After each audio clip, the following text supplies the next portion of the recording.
на рідній Волині зросла, і пісня, і мужності сила по всій Україні пішла, досвітні вогні засвітила.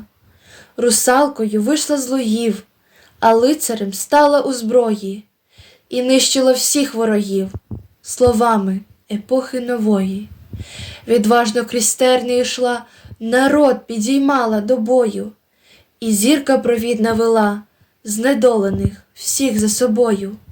Лишили нам скарби свої, і світочем стала вкраїна, і пісня не змовкне її, і слава повік не загине.